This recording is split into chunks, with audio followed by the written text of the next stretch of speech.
चिराग पासवान इतने 2 बार से सांसद रहे, एक जमुई में एक अपना पार्टी का दफ्तर भी नहीं खोले, होटल में रहे सारा दिन।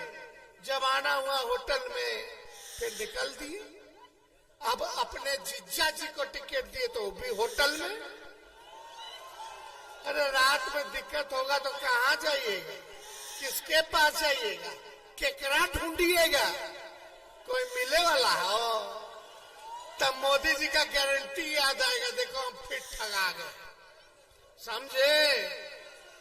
अरे मोदी जी आप इतना बोलते हैं परिवारवाद परिवारवाद, तो चिराग जी रामविलास जी के बेटे हैं, उनका भाई चाचा भतीजा सब अब दमादो आ गए हैं राजनीति में।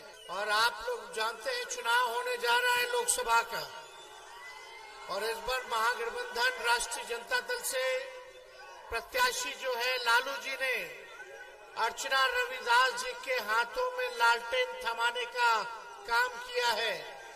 और मुझे पूरा विश्वास है कि सिकंदरा की जनता जो है भारी बहुमत, भारी मतदान लालटेन पर बटन दबा करके अर्चना रविदास जी को जिताएंगी और इंडिया गठबंधन और लालू जी के हाथों को मजबूत आप लोग कीजिएगा। हम लोग मोदी जी का बात करने नहीं आए, हम लोग मुद्दे की बात करना है। हम लोग विपक्ष में हैं और विपक्ष का दायित्व बनता है कि हम सवाल उठाएं, अपनी बात को रखें और प्रधानमंत्री से सवाल करें। जितना विपक्ष का ही अधिकार है उतना आम जनता का भी अधिकार है कि वो अपने प्रधानमंत्री से सवाल कर सके कि आपने 10 साल तक जो है क्या किया है। आप हिसाब दीजिए। हम लोगों ने जो है, भाई सुनो, नहीं सुनोगे तो ऐसे नहीं चलेगा। हो गया, सुन लो, समझ लो, पहले तुम्हारे हित के बारे में बात करने आए हैं। आप लोग हट जाओ, छोड़ दो, छोड़ दीजिए ना, हटिए आप लोग, जाइए, हटो, चलो बैठ जाइए ना, छोड़ दीजिए, बैठ जाइए, कोई नहीं उठे। विजय जी बैठिए ना भाई, आप बैठिए, आप भी तुरंत सुनिए। मुद्दा क्या होना चाहिए? सबसे बड़ा दुश्मन क्या है नौजवान भाइयों का, बताओ तो जरा। कितने लोग यहाँ बेरोजगार हैं, जरा हाथ उठा करके बताइए। और यहाँ कितने लोग किसान हैं, वो भी हाथ उठाइए। आप एक किसान वर्ग से हम सवाल पूछेंगे और एक नौजवान वर्ग से पूछेंगे। मोदी जी ने क्या कहा था जब पिछली बार आए थे? तो अब तो 5 साल बाद चुनाव में ना आए हैं, इससे पहले भी चुनाव में आए थे। आप लोग बताइए नौजवान भाई, मोदी जी ने कहा था कि नहीं कहा था कि 2 करोड़ सरकारी नौकरी जो है वो देंगे? बोला था कि नहीं बोला था? क्या आप जानना नहीं चाहते मोदी जी ने कितनी नौकरियां दी? अरे मोदी जी, जब तू आयल रहा तो आपने पिछले चुनाव में ही कहा था, भाइयों बहनों, मोदी आएगा तो 2 करोड़ नौजवानों को हर एक साल नौकरी देगा।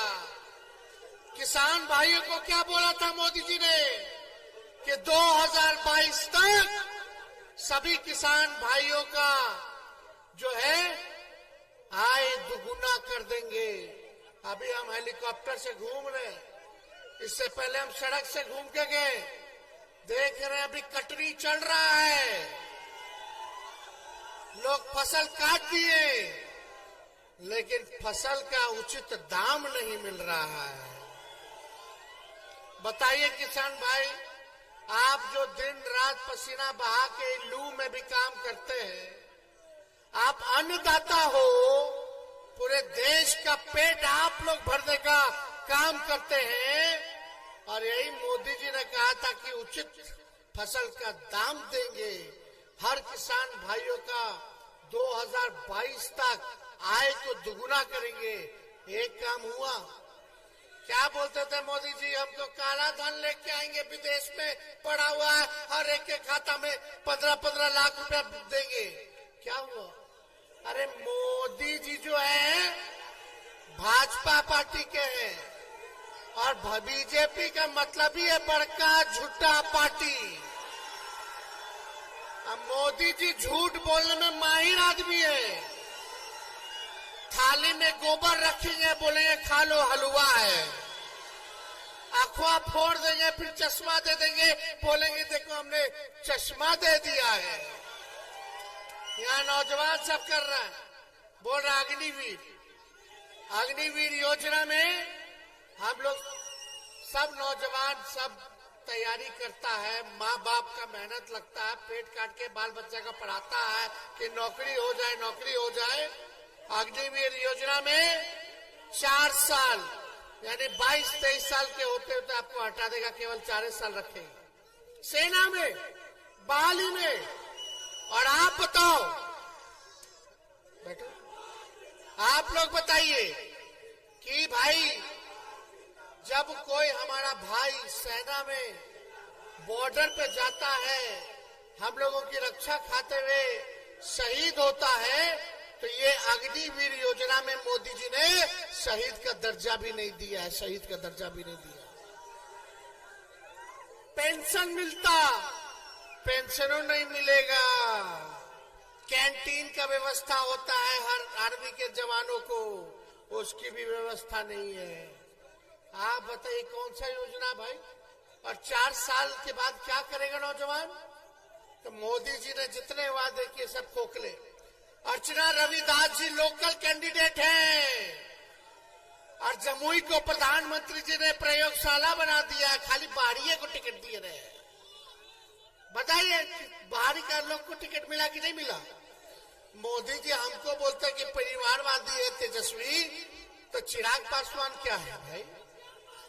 अब चिराग पासवान जी ने अपने जीजा जी को टिकट दे दिया है और जीजा जी का उनके मेहमान है, लेकिन आप लोग को पता भी है कि उनका घर कहाँ है, कहाँ के रहने वाले हैं। अर्चना रविदास तो लक्ष्मीपुर की है, झाझा में पड़ता है घर, और इस बार पहली बार हम लोगों ने लोकल उम्मीदवार दिया है। 15 साल 20 साल से आप लोग जिता रहे हैं भाजपा को, एनडीए को।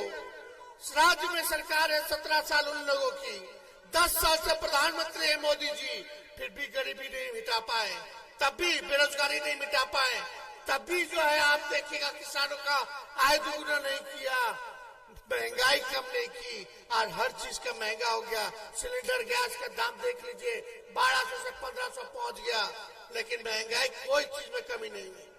गरीब के थाली खाली हो रहा है, बाल बच्चा पढ़ लिख के डिग्री लेके नौकरी नहीं मिल रहा। लेकिन जब आपके भाई बेटा को 17 महीना मौका मिला, तो 17 महीने में 5 लाख लोगों को सरकारी नौकरी हमने दिया। उप मुख्यमंत्री रहते हुए अगर हम 17 महीना में 5 लाख लोग को सरकारी नौकरी दे सकते हैं, तो 5 साल अगर हमको मौका दीजिएगा मुख्यमंत्री बना करके, तो कितने लोगों को रोजगार और नौकरी देने का काम करेंगे। लेकिन देश के प्रधानमंत्री जी से पूछो तो लाखों में भी नौकरी नहीं दे पाए, बल्कि जिसका नौकरी था वो भी खत्म हो गया सरकारी, क्योंकि सब कुछ निजीकरण कर दिया गया। हवाई जहाज को बेच दिया, एयरपोर्ट को बेच दिया, रेलवे को बेच दिया, 4 साल का ठेका बहाली कर दिया गया सेना में, BSNL बेच दिया। बताओ, जहां भी नौकरी मिलता था, सबसे ज्यादा नौकरी रेलवे में ना मिलता था, जवाने लोग के ना मिलता था सेना में, खत्म हो गया हर चीज। क्या कीजिएगा आप लोग?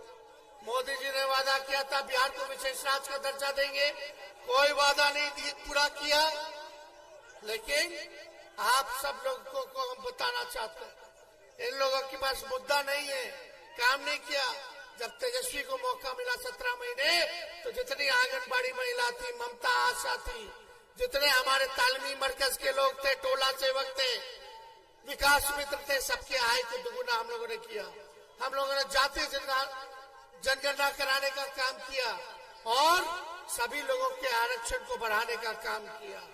हम रात रात भर छापा मारते थे अस्पताल में ताकि लोगों का इलाज हो सके, दवा मिल सके, लेकिन भाजपा का एक भी मंत्री कोई किसी को देखे रात में घूमते हुए, छापा मारते हुए, देखते हुए।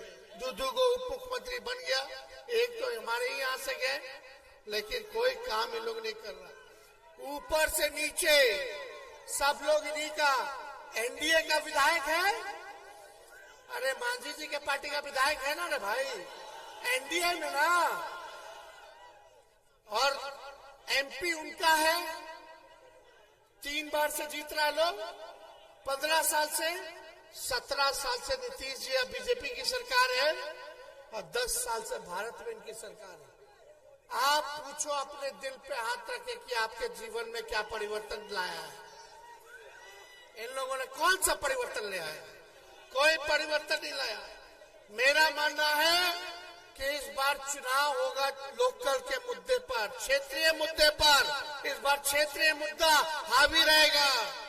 ये देश का चुनाव है, लेकिन देश जो है गांवों से बनता है, राज्यों से बनता है, जिलाओं से बनता है, प्रखंडों से बनता है। तो जब तक आपके विकास आपके गांव में नहीं होगा, आपके जिला में नहीं होगा, आपके प्रखंड में नहीं होगा, आपके राज्य में नहीं होगा, तब तक देश का विकास संभव नहीं है। तो जरा पूछिएगा, देखिएगा, गांव में कौन मोदी जी इतना अच्छा अस्पताल बना दिए क्या? जाके देखिएगा, आपके बाल बच्चों के लिए अच्छा स्कूल बना दिए क्या? तेजस्वी था तो 3 महीने में बहाली पूरा करवा के नियुक्ति पत्र दिलवा दिया 5 लाख लोग को। और तेजस्वी के जाते ही पेपर लीक हो गया, बहाली जो निकलना था। अब तक हम रहे होते तो ये लोग बर्बाद कर दिया इतना महीना। सोचो 10 लाख लोगों को सरकारी नौकरी मिल गया होता। लेकिन जब से इनकी चाचा जी पलट गए तो पलट गए। लेकिन हम ये बुजुर्ग हैं, अभिभावक हैं, उनका सम्मान करते हैं, लेकिन जहां रहे वहां स्थिर रहे। एक बार चुन ले, हेने रहे के बाद कि होने जाए के बाद एक ही जगह लेकिन रहे। बताओ, 3 साल हुआ, 3.5 साल बिहार सरकार को, 20 में ना हुआ था चुनाव। अगला नवंबर में ना चुनाव है, अगला साल, तो 3.5 साल में बैठो ना तुम। काले कमांडो क्या कर रहे हो भाई? मानने वाला लोग मानेगा, नहीं मानेगा नहीं मानेगा। आप लोग सोचिए कि हम आप लोगों को बता रहे थे कि नीतीश जी इधर ही रहे या उधर रहे, वो तय कर ले, लेकिन स्थिर रहे। लेकिन 3.5 साल में 3 बार ओथ ले लिए। बताइए, हर साल ओथ ले रहे। इससे क्या बिहार का विकास होगा? क्या आप लोगों का भला होगा? और मोदी जी आते हैं यहाँ, कहते हैं कि मेरा गारंटी बहुत मजबूत है। अरे मोदी जी, जरा हमारे चाचा के गारंटी लेके दिखा दो कि पलटेंगे कि नहीं पलटेंगे। अब मोदी जी का गारंटी तो चाइनीज वाला माल जैसा होता है, 1-2 दिन चलेगा, 1-2 बार इस्तेमाल होगा, खत्म हो जाएगा। अंदर से खोखला। जब तक चुनाव है तब तक मोदी जी का गारंटी रहेगा। जैसे चुनाव खत्म होगा, सब कुछ खत्म हो जाएगा। फिर अमित शाह आएंगे, बोलेंगे अरे तो चुनाव में जुमला बोला जाता है। तो हम लोग ज्यादा कुछ नहीं कहेंगे, समय नहीं है। लेकिन सिकंदरा की जनता से हम सब लोगों से अपील करते हैं, भाई जरा सोच और विचार के कीजिएगा। लोकल उम्मीदवार हैं, चिराग पासवान इतने 2 बार से सांसद रहे, एक जमुई में एक अपना पार्टी का दफ्तर भी नहीं खोले, होटल में रहे सारा दिन। जब आना हुआ होटल में फिर निकल दिए। अब अपने जीजा जी को टिकट दिए तो भी होटल में। अरे रात में दिक्कत होगा तो कहाँ जाइएगा, किसके पास जाइएगा, केकरा ढूंढिएगा? कोई मिले वाला हो तब मोदी जी का गारंटी याद आएगा, देखो हम फिर ठगा गए, समझे? अरे मोदी जी, आप इतना बोलते हैं परिवारवाद परिवारवाद, तो चिराग जी रामविलास जी के बेटे हैं, उनका भाई चाचा भतीजा सब अब दमादो आ गए हैं राजनीति में। और चिराग जी कहते हैं कि हनुमान है, वहां परिवारवाद मोदी जी को नहीं लौका। हम जीतन राम मांझी उनका बेटा, उनकी समधो सब है, तब ठीक है। जगह जगह बीजेपी ने नवादा से विवेक ठाकुर को टिकट दिया है, सीपी ठाकुर जी के बेटे, और औरंगाबाद में भी जो कांग्रेस पार्टी में नेता थे उनका बेटा को टिकट दिया। सब जगह परिवारवाद वाले को टिकट बांट रहे हैं और आ करके कहेंगे कि देखो परिवारवाद खत्म होना चाहिए। मोदी जी अगर परिवारवाद खत्म होना चाहिए तो आप अपने घर से, अपने पार्टी से शुरू करो और एफिडेविट के लिख के दो जनता को कि किसी भी नेता के बेटा को टिकट नहीं देंगे, किसी भी नेता वाला बेटा वाला पार्टी के साथ हम गठजोड़ नहीं करेंगे। काहे आप मांझी जी को, चिराग पासवान जी को रखे हैं और जहां जहां भाजपा को टिकट मिल रहा सब परिवार वाले लोग को टिकट मिल रहा। कथनी और करनी में अंतर है, ये झूठ बोलते हैं, इसलिए इन लोगों से सावधान रहना। अभी रामनवमी आएगा, हम लोगों ने कलम बांटा है, कितना परिवार का 5 लाख परिवार को हम लोगों ने उस घर में नौकरी दिया है, खुशी है, खुशहाल है। लेकिन रामनवमी आ रहा है, मोदी जी आएंगे फिर हिंदू मुसलमान की बात करेंगे। हम तो कलम बांटे, वो लोग तलवार बंटवाएंगे। नौजवान को नुकसान नहीं, सबको नुकसान होगा। नफरत की राजनीति होगी, अगर दंगा फसाद होगा तो आपका भाई बेटा जेल जाएगा, फिर कराते रहिए बेल। अब बिना थाना में घूस दिए हुए होता नहीं है कुछ।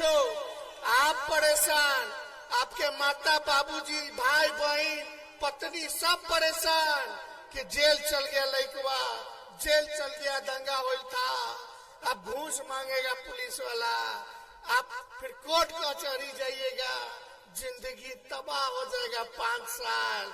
अब मोदी जी फिर देखो नफरत फैला के राज करेंगे और आपको भोगना होगा। और जिसके घर में हमने नौकरी दिया, जो नौजवान का ब्याह नहीं हुआ था ब्याह हो गया। तो आपको कैसा सरकार चाहिए?